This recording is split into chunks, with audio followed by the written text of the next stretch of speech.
Eweru w'eggwanga mu ddwaniro Ukrain bingi ebibaddewo mu kiro ekikeeseza olwaleero. Era mu ssaawa emu eyise wabaddewo okubwatuka okw'amaanyi mu kibuga ekikulu Kiyevu, era ekibuga kyonna kikwatiridde ekikka mu bwengula wamu n'ekiriroliro. Mu ebyo nga biri bityo, kkooti y'ensi yonna ewulira emisango egy'obwakalintalo etuula mu kibuga Hague ekya Budaaki etandise okunoonyereza okwesimba ku bigambibwa nti Russia yawakudde olutalo olw'amaanyi ku nsi ya Ukrain. Ekibiina ky'amawanga amagatte kirangiridde nti omuwendo gw'abantu abaakafuluma Ukrain okubundira mu nsi ez'okumuliraano kaakano guweza akakadde kalamba. Bino byonna bibaddewo mu nnaku 7 zokka eziyise. Ye Pulezidenti wa Ukraine Volodymyr Zelensky afulumizaawo akatambi aka vidiyo ng'addamu okukunga bannansi bakole kyonna ekisoboka okutaasa ensi yaabwe okigobamu abasekeetereza aba Russia. Ebibadde bikyali bityo, gavumenti ya Amerika n'efulumyayo okulabula okulala ng'egamba nti Russia eweereza ebyokulwanyisa ebirala okwongera okukuba Ukraine nga wetwogerera ebyokulwanyisa bino bibuzaako mayiro 40 okuyingira Russia naye nga biina akafo ak'enjawulo we bikyawagamidde.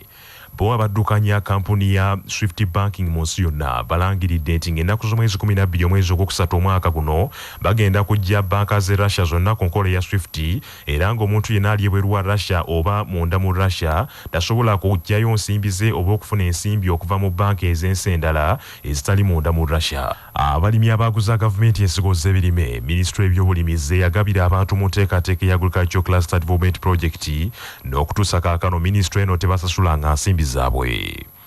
Mu mwaka 2017 gavumenti ng'eyita minisitule y'ebyobulimi n'obulunzi yakwatagana ne banka y'ensi yonna n'efuna ensimbi ezasukka mu buwumbi 200 okuteekesa mu nkola enteekateeka eno ya Agricultural Cluster Development Project.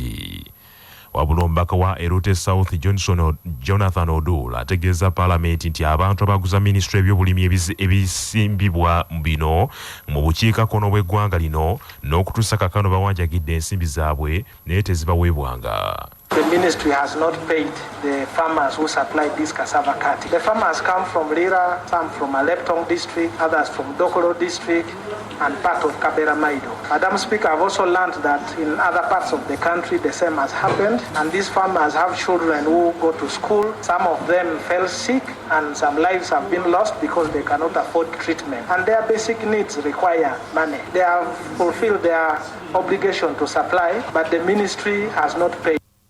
Omubaka wa Bugabula South mu Parliament Henry Morris Kibalya, memba ku kakiiko ka Parliament akalondoola ebyobulimi n'obulunzi, abuulidde Parliament nti olunaku lwe baasisinkana omutesitesi omukulu minisitule y'ebyobulimi n'obulunzi Major General David Kasura Kyomukama yabategeeza nti si baakusasula nsimbi zino kubanga yakizuula nti abantu abagambibwa nti babanja gavumenti mulimu ab'empewo bangi era tewali bukakafu nti babanja. The current PS is the former commandant of Chankwanzi, and to say the minister is going to push the general is becoming hard. When we were interfacing with the committee, Right Honorable Speaker, the PS was clear. He said they are pushing me to pay, but I have to take my time and really understand some of it because it seems some people supplied the air. Now, by the time the PS proves whether people supplied the air or not, those will be 3 years. Amyuka Speaker Parliament Anita Among bw'akyalagidde minisita w'ebyobulimi atwale mu Parliament alipoota ekwata ku nsimbi ezo. Alipoota ya Ssaababalirizi wa gavumenti ey'omwaka 2021 evannyuma yalaze nti minisitule y'ebyobulimi yalemererwa okusaasaanya ensimbi obuwumbi 99 ku nteekateeka eno eya Agricultural Cluster Development Project era nti ziri ku akawunti yaayo zitudde. Abakulira amasomero ga gavumenti naddala aga siniya mu District y'e Ssembabule bali mu katuubagiro kennyini olw'omuwendo gw'abayizi omunene gwe bafunye ku mulundi guno ne kibaviirako okutandika okusomera wabweru mu bisiikirize by'emiti olw'obutaba na bibiina bibamala. Amyuka omukulu w'essomero lya Matete Comprehensive Seed Secondary School baalina Wilberforce nga yakulembeddemu banne bino babitegeeza omubaka omukyala owa disitulikiti y'e Ssembabule Mary Beegumisa bw'abadde nebba Wilberforce Beegumisa nga bakyalidde essomero eryo okulikwasa kompyuta ebyabaweereddwa ekitongole kyabwe ekya Mary Beegumisa Foundation. Omukulu w'essomero lino Balina Wilberforce agambye nti olw'ebbula ly'ebibiina enkuba bw'etonnya abayizi tebasoma, n'asaba omubaka beegumisa atuukirire gavumenti ebayambeko mu kubazimbira ebizimbe ebimala ku ssomero n'okubayambako ku kizibu ky'ebbula ly'amazzi, ettaka n'ebirala bingi ebikosa abayizi. Abaana basomera mu miti, gino emiti gye tutuddemu kati wano bye bibiina by'abaana, era enkuba bw'ebanga etonnya tetulina we tusomera abaana, tulina te postponing lessons ne tutasoma, naye amidst that we perform. Ekirala challenge tulina obuzibu bwa library abazadde bazimba naye twagifuulamu ate abaana bamala ne bagiwamba olwa numbers. Kati ebitabo byonna biri mu bookstore, tugikozesa laboratory, tugikozesa nga library n'ebirala ate computer room. Kati bonna is a challenge. Omubaka Mary beegumisa abaana abasuubiza nti wakutuukiriramuko omukulembeze w'eggwanga era minisita w'ebyenjigiriza amunnyonnyole ku kusoomoozebwa kwe balina mu disitulikiti eyo era abakuutidde okweyambisa obulungi kompyuta ezibaweereddwa. Bw'ati asibiridde entanda abayizi nabo okukuma obulamu bwabwe nga kya muwendo n'okunyiikirira okusoma baleme kulya ggi kwesubya muwula kubanga bannaabwe bangi tebazzeeyo kusoma.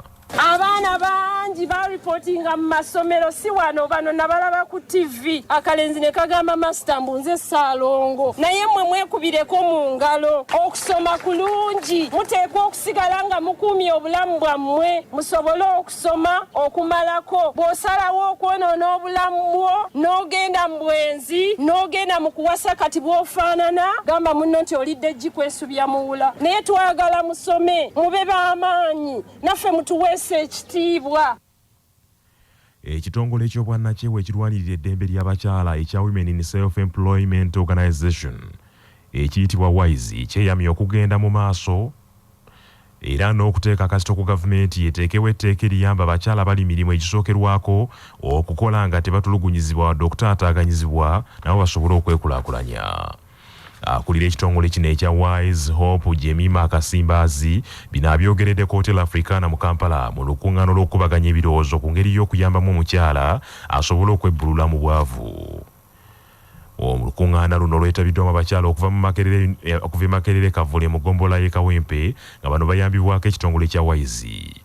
Bano abakulembeddwamu akulira abakyala mu Makerere Kavule Jane Mugaba bategeezezza nti ekitongole kino kibayambye okubazibula amaaso mu ngeri y'emu ne basaba abakyala bannaabwe okwongera okubakwatirako mu ngeri ez'enjawulo nabo okwekulaakulanya.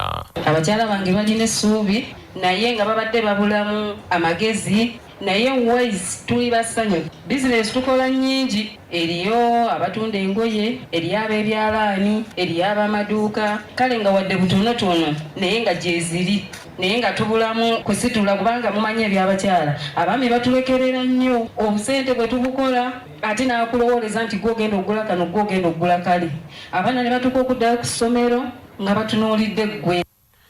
Jemima Akasimbazi akulira ekitongole ekya Wise agambye nti abakyala bangi batulugunyizibwa mu mirimu gye bakolera olw'obutamanya mateeka n'atambuza emirimu gyabwe.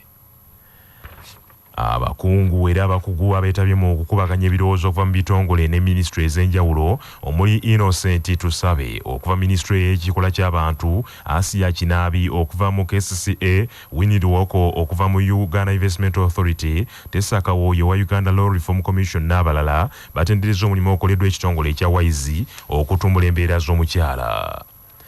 Mu by'emizannyo ekibiina ekiddukanya omuzannyo gw'okubaka mu Uganda ekya Uganda Netball Federation kitongozza omukutu gw'empuliziganya ogwa GoTV ng'abavugiriza bakulu ku ttiimu y'eggwanga ey'okubaka eya Ukrains.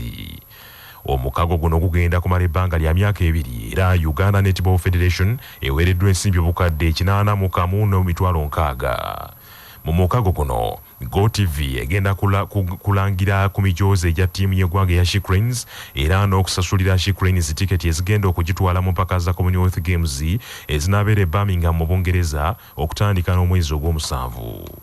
Pulezidenti w'omuzannyo gw'okubaka ababiri ekityo Saala agambye nti bino byebimu ku biruubirirwa byabwe okuva obukulembeze obujjale bwakwata entebe mwezi ogw'omusanvu mwaka oguwedde era ono akakasizza nti bagenda kweyambisa omukago guno okutalaaga Uganda yonna nga basagula ebitone ebipya ebya ttiimu z'eggwanga.